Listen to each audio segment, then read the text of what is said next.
În episodul de astăzi ne vom uita la cele mai creepy locații reale de pe Google Maps. Sincer să vă spun, băieți și fete, n-am mai intrat pe Google Maps așa să mă uit de locații creepy sau ceva de genul de foarte mult timp. Știu că acum aproximativ un an am vrut să fac un videoclip de genul și doar atunci am uitat, însă din câte am înțeles, foarte multe locații care s-au găsit a fi creepy au fost șterse de cei de la Google și au fost înlocuite cu altele. Însă, desigur, băieți și fete, că odată ce ai postat o locație creepy pe Google Maps pe internet, rămâne toată viața pe internet. Tocmai de aceea astăzi vom reacționa la un videoclip care a fost postat acum 9 zile cu 6 cele mai creepy locații de pe Google Maps și în videoclipul de astăzi, băieți și fete, o să vedem și locații care în momentul de față nu mai sunt pe Google Maps pentru că au fost șterse de cei de la Google, că foarte multă lume a zis nu știu ce prostii și le-au șters. Însă o să fie locații pe care le puteți găsi acum pe Google Maps și care au fost înainte. Hai să vedem care-i treaba. Sunt 6. Sunt chiar foarte curios, bro. Gen, uite, bănesc că toată lumea știe locația asta, bro. New Baltimore. Ok, deci New Baltimore este un oraș de 3000 de oameni. În 2007 a apărut pe Google Maps. Toată lumea știe asta, ok, știți, băi și fete, chestiile astea. Uitați-vă, este corupt totul, este corupt locul. Uitați-vă cum arată, bro. If you zoom out far enough, the glitch disappears, and the roads, people, and houses start to look normal again. The location had the same appearance on Google Maps for 8 years until in 2000. 8 ani de zile, băi și fete, erau aceleași imagini de astea foarte ciudate, foarte cărst, până când a venit băieții cu mașina de la Google și au făcut altele. 2015. 2015. To this day, it's unknown what caused the glitch, and Google never gave an explanation as to why it happened. Ok, Google n-a dat nicio explicație, băi și fete. Deci uite, așa arată la normal, dar ați văzut cum arăta, era horror rău de tot, bro. Glitches and equipment errors happen all the time, but what's unusual is that this is the only location on the platform where the entire town looked like this. Da, băi și fete, știți care e situația? Că la asta m-am gândit. Adică, bă, voi puteți să ziceți că, bă, Marius, era doar, cum îi spune, era doar o eroare. Dar gen, era singura eroare, n-a mai fost o eroare asta pe tot globul unde a fost Google Maps și era doar în orașul ăsta, și ce zic? Adică, bă, era foarte ciudat că era numai în oraș, adică odată ce ieșeai din oraș nu mai era. De ce fix numai în oraș? Că știți și voi că camera de la Google, când merge, gen mașina, în cazul în care nu știți, oamenii ăștia de la Google iau aceste imagini printr-o mașină cu 360 de grade. Și mașina când merge mult timp, știți? Adică care erau șansele fix când intră și când iese din oraș să se buguiască, știi? N-are sens. Da, și am auzit, băi și fete, că mai, uite, cred că o să zic asta băiatul ăsta, mai există anumite puncte de pe hartă în care poți să intri și să vezi glitch-ul, dar nu se știe. After 8 years of its existence, some people still reported that there were certain spots in New Baltimore where the street view would temporarily glitch and show a distorted, creepy version of the people and houses. Because Google never disclosed any information about the glitch publicly, people have tried to come up with explanations for years. Oamenii au încercat să dea explicații pentru că Google n-a răspuns. Many users have claimed that it wasn't a glitch at all and that New Baltimore is really some kind of portal, while others say the entire town is haunted. Ok, foarte mulți oameni de acolo din America, băieți și fete, zic că e o chestie că un New Baltimore ăsta e un oraș bântuit, auzi, gen. Mamă, bă, dacă chiar sunt legende că e un oraș bântuit și s-a glitchuit și camera la prea multe coincidențe. To this day, some people still claim that the glitch was never entirely fixed. Ok, ce că glitch-ul n-a fost fixat. In 2019, a man 2019. Ce cu băiatul ăsta? named Jerry Nyman was simulating a school bus route in Florida using Google Maps. At the time, Jerry worked for the transportation department of the Palm Beach County School District, and his job involved making sure the bus routes were safe enough so children could easily get on and off the bus without having to walk close to any busy highways. Ok, deci băiatul ăsta avea un job foarte ciudat, adică nu un job foarte ciudat, ideea e că jobul lui era să se asigure că rutele de autobuz pentru ceva școală, de aici știți că în America e autobuzul de școală, de că aceste autobuze merg pe rute sigure. One day, Jerry got an email from a nearby middle school asking him to make sure the current bus routes were safe, and this is where things took a turn. Asta se uita pe Google Maps să vadă dacă sunt safe sau nu. After reading the email, Jerry realized that the school was close to his ex-girlfriend Erica's house. As he was checking the bus route on Google Maps, he noticed something that looked like a white car at the edge of a man-made lake next to Erica's house. He quickly texted her and asked her if she had ever seen the car. She said no, but offered to go over and take a look. Ok, deși că, fraților, această școală era lângă casa fostei lui iubite pe nume Erica și când s-a uitat pe Google Maps a văzut o mașină albă și a sunat-o pe Erica și a întrebat-o, bă, știi ceva de mașina aia albă? Și s-a dus să vadă, dar de ce neapărat? Care-i treaba?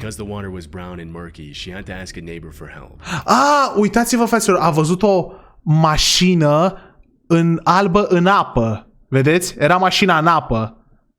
Mamă, și nu-mi spune că ăsta a descoperit un om care a murit în lacul ăsta, gen de pe Google Maps. After which, her neighbor confirmed that there was indeed a white car in the retention pond and called 911. Bro. He showed up and interrogated Jerry, thinking that he might have had something to do with it.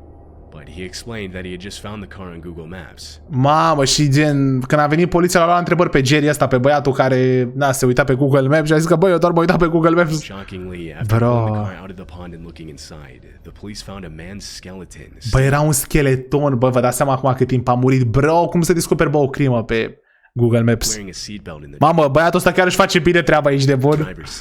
Wow. As it was later revealed, the car belonged to a man named William Mould, a 40-year-old mortgage broker who had disappeared way back in 1997. În 1997 a dispărut ăsta. Oh my god. The story goes that on November 7th, William was at a nightclub, and at about 9:30 p.m., he called his girlfriend to let her know that he would be heading home soon. According to witnesses, William hadn't really socialized with anyone, and although he'd had several drinks, he didn't appear to be intoxicated. Ok, și asta zice face ce s-a întâmplat, că el era pe 7 noiembrie la ceva club, a sunat-o pe gagică, s-a zis că o să vină acasă și n-a mai venit, a picat în lac. Bro. 11 p.m. in his white sedan. That night was the last night anyone would see him alive. Uite, și-a fost dat dispărut, bro. Reported him missing. Police began an investigation, but with no new leads, the case quickly went cold. Considering how dark the water was in the retention pond, it's not surprising that nobody had noticed the car for 22 years until it was found. Deși că fraților, ăsta este un retention pond. Nu știu ce înseamnă chestia asta, asta nu este un lac. E ceva, habar n-am gen care-i treaba cu lacul ăsta, scrieți voi la comentarii dacă știți. Însă ideea e că apa acolo este foarte neagră. Și nu este transparentă, deci nu puteai să vezi, e foarte murdară, nu poți să vezi mașina. The circumstances around William Mould's disappearance and how his car ended up in the lake remain unknown. Și nu se știe cum a ajuns acolo, dar ce n-a. Cea mai posibilă e că s-a dus acolo din greșeală. Oh my god, băi și fete, ok. Știm poza asta. Public park in a small city in Holland. In 2013, a Reddit user named NCAV posted this image with the caption, "A murder near my house" on Google Maps.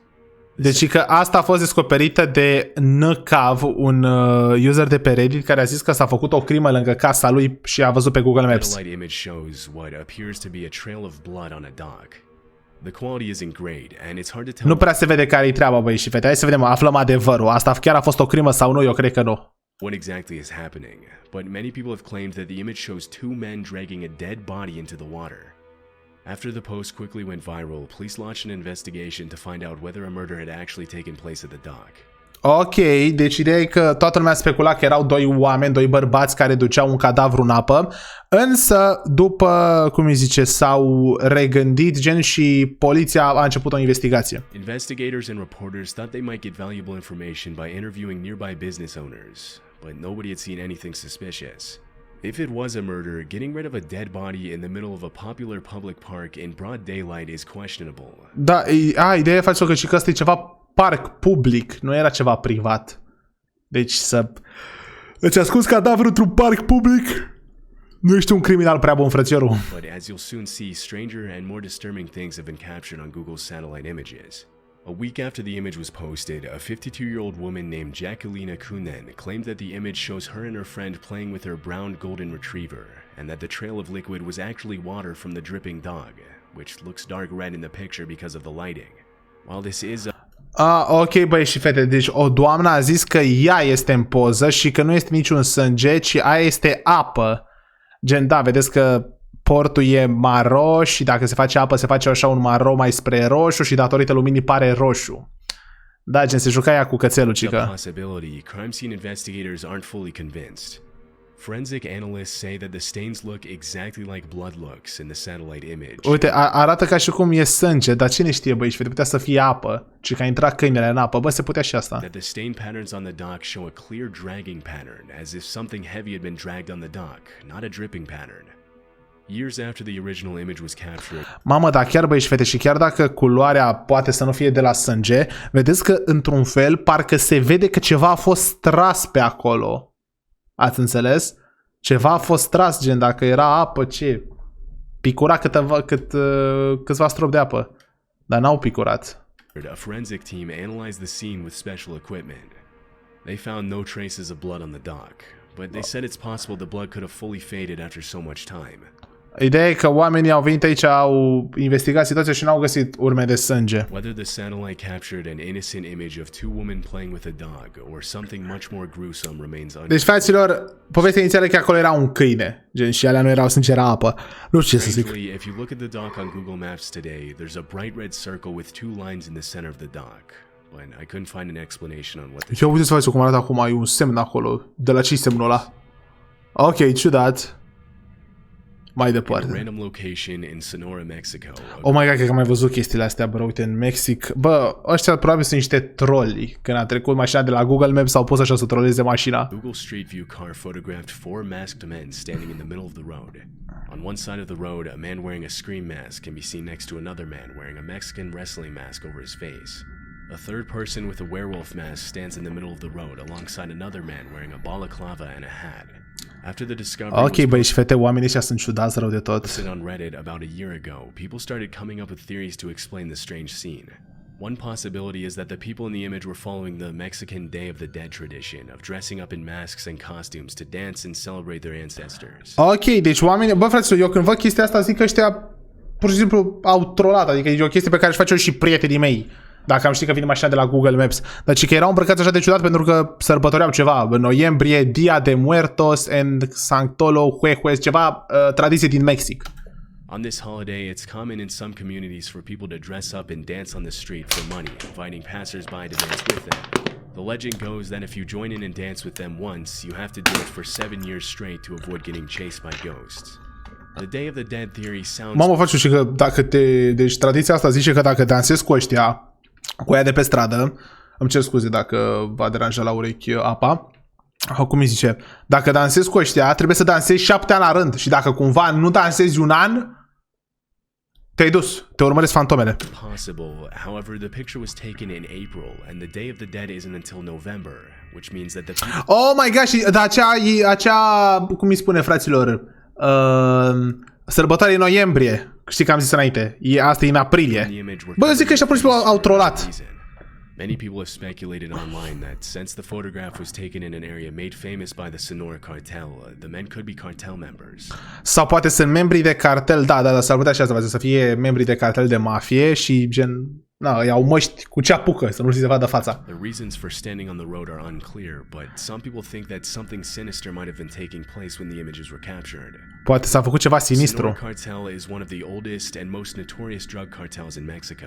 Fraților, probabil dacă v-ați uitat, ați auzit de Pablo Escobar, de toți băieții, da.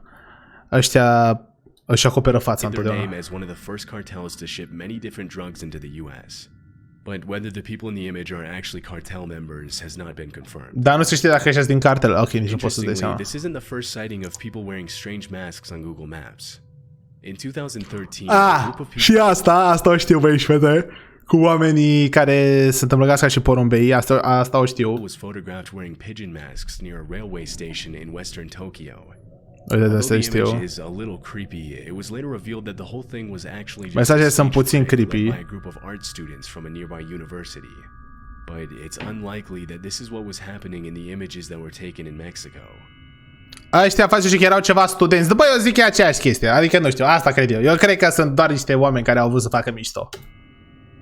In March of 2014, martie 2014, Malaysia Airlines plane with 227 passengers and 12 crew members on board disappeared during a flight from Kuala Lumpur to Beijing. Ok, Kuala Lumpur cu Beijing, nu știu băi și fete dacă știți, dar e acel avion care a dispărut. The mysterious disappearance of flight 370 triggered a massive... Da, 370. Zborul 370 a dispărut. Știi ce? S-a găsit ceva pe Google Maps? Gen ăștia au dispărut și nu au fost găsiți niciodată. National search operation.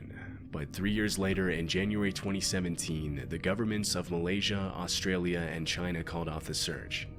To this day, the reasons for the plane's disappearance are unknown.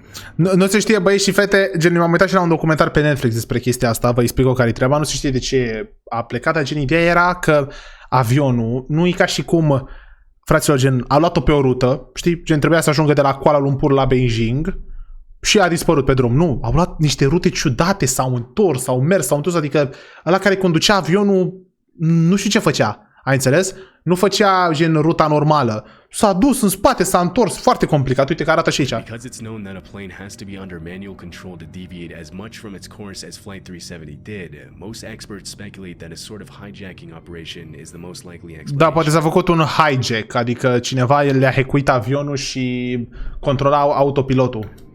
1 year after the search was called off, a man named Ian Wilson claimed that he had found the crash site on Google Maps in a random location in the middle of the Cambodian jungle. Ok, Ian Wilson, băiatul ăsta, susține că a găsit rămășițele avionului. Nu știu, vă și fete, în general, când dispar genul ăsta de lucruri gigantice, ca și avioanele, dispar în ocean, nu pe pământ. Determined to find the remains of Flight 370, Ian and his brother Jackie traveled to Cambodia to search for the plane. Unfortunately, because the terrain in the jungle was incredibly dangerous, they had to turn back before they could reach the crash site. Oh my god, deci că băiatul ăsta era atât de convins încât am vrut să se ducă în jungla asta, în viața reală și să găsească, însă că jungla era prea periculoasă. The brothers planned to return to the Cambodian jungle. Dar de ce nu vorbi cu guvernul, să se ducă cu guvernul? Although it's disturbing to see a plane stranded in the middle of the jungle, authorities have clarified that it's unlikely that this is the lost Malaysia Airlines plane. Random debris was found from Flight 370 on the shores of different countries on the African coast 2 years before the Google Maps sighting.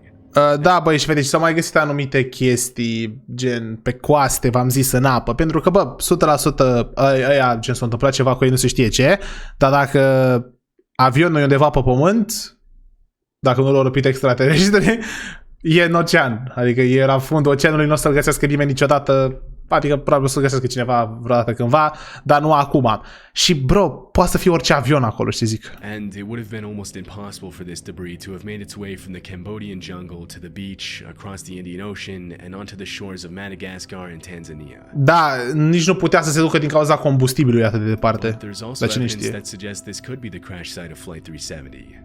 For example, at the time the plane lost contact with the operations center, it was reportedly in Cambodian airspace. Also, the missing Malaysia Airlines plane was a Boeing 777, which measures about 242 feet, and using the measuring tool on Google Maps, the length of the plane in the satellite image is almost a perfect match.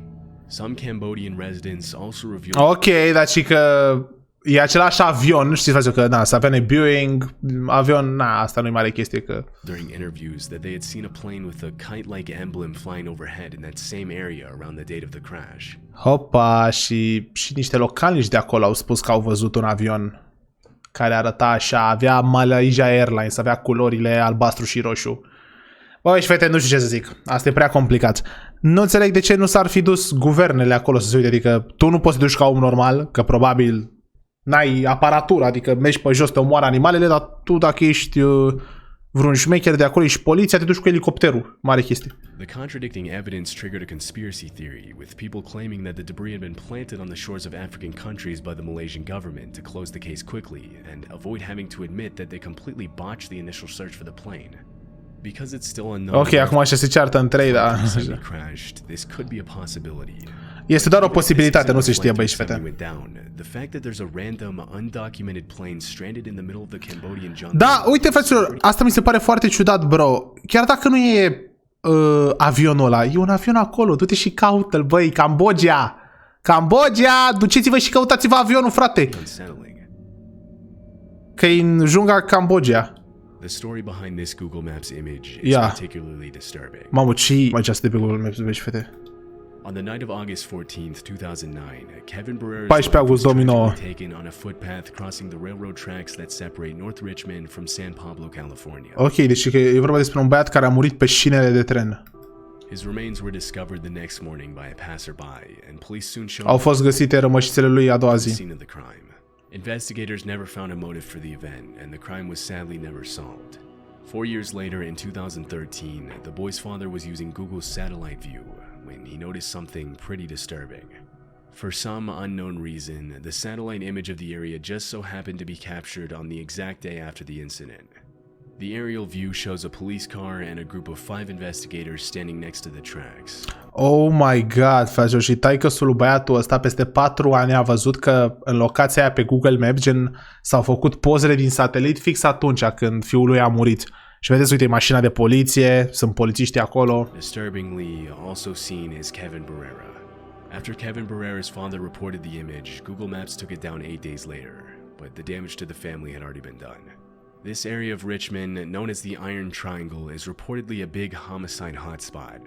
Between February and October of 2013, 6 people were killed near the railroad tracks. Deci că acolo sunt omorâți oameni, bro, adică nu se știe de ce, probabil pentru că nu știu că acolo trece trenul sau care treaba, în fine. Însă ideea e că a fost foarte multă lipsă de respect din partea celor de la Google să pună asta acolo, gen.